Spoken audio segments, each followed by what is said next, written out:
Hi, welcome. Today we're going to be talking about when kids misbehave during Mass or in church. So, my name is Nicole Haugen, and I am a life coach for Catholic women who work in healthcare.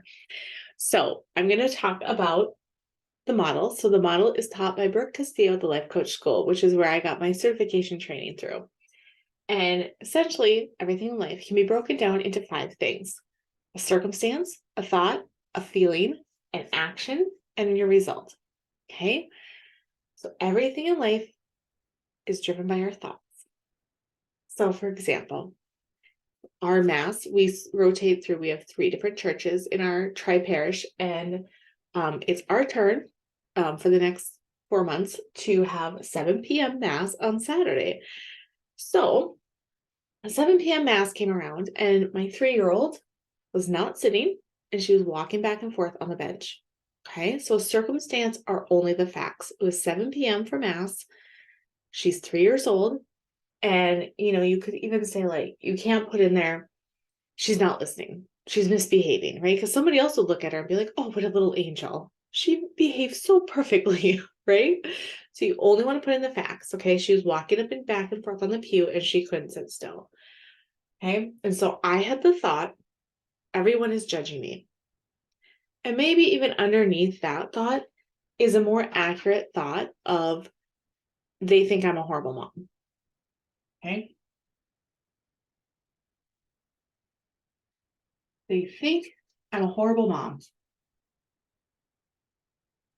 And I have the feeling of failure. Okay, so our feelings come from our thoughts. So by thinking they think I'm a horrible mom, I feel failure. And then I'm tense. I'm yelling at the kids, kind of under my breath, trying to knock it off, right? I glare at my husband for everything he's not helping me with. I'm not focusing on Mass at all. I'm spinning on this story in my mind about how horrible a mom I am and how everybody's judging me, everybody's looking at us. The kids should stop, they should sit down, right? I have this whole story in my mind, okay? And I'm just spiraling on it. Right after Mass, we leave right away, and I lecture the kids on the way home, yelling at them, telling them how they need to behave better and sit down. And then I tell my husband everything he did wrong, how he needs to show up better. He needs to help me. When they get that way, he should take them out, right? I list all the ways in my mind that I'm failing as a mom, okay? Because, of course, they're not listening to you. Nobody cares. They don't listen. Okay. And I'm not planning for something different to happen next week, and I'm not praying about it. And essentially, all of these actions, I'm showing up as a horrible mom.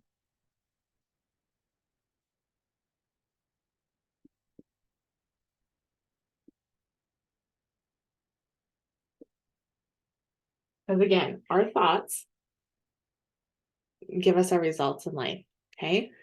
So when I think I'm a horrible mom, I'm showing up as a horrible mom. So to learn a different way, we become aware of that thought when we're in Mass, right? And we're sitting there, we're like, oh my gosh, people are judging me. They think I'm a horrible mom. I'm failing. Okay, we're just gonna be like, no, you know what, brain? We're not gonna think that anymore. It's not serving us. The circumstance is still the same. At 7 p.m. Saturday evening, we're having Mass. 3-year-old walking back and forth instead of sitting. Okay. And if I have the thought instead, nothing has gone wrong, it makes me feel relieved. Maybe it's like a calm relief. I can feel the tension leaving my body. Okay. Nothing has gone wrong. She's 3 years old.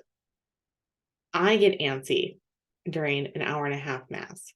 Of course, she's a little antsy. Nothing has gone wrong. I then show up. I tell the child no more calmly. I'm more consistent in my no. And it's not like a, you just stop right now. Tense, angry, yelling voice, right? It's calm. Okay. Because nothing's gone wrong, but I'm still going to show up and I'm going to parent and I'm going to tell them, no, you can't be doing that. Okay. Maybe I plan because I know this is going to be a hard time of night for kids, right? So I plan from a relieved feeling, knowing nothing has gone wrong.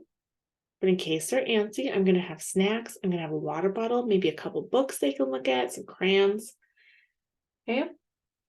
And maybe that's not what your family does. Maybe your family just takes the child out. My family, we don't take them out because then they just get kind of used to that. And then we don't like having to break them of that habit. So whatever works for your family, right? Whatever helps you believe the thought nothing has gone wrong. Okay, and then I'm gonna cuddle them. I'm probably gonna hold them a little tighter, and instead of letting them walk back and forth and being angry, I'm just gonna grab it. I'm just gonna I'm gonna point out what part of the mass we're at. Like, listen, the bells are coming up soon. Oh, look at Father's gonna raise the host. Like, do you know who that is? And then she was like, Jesus. Like, hey, I'm gonna pay attention to mass more. I'm gonna speak kindly to my husband and kids, and we're gonna leave there calmer, happier. Okay.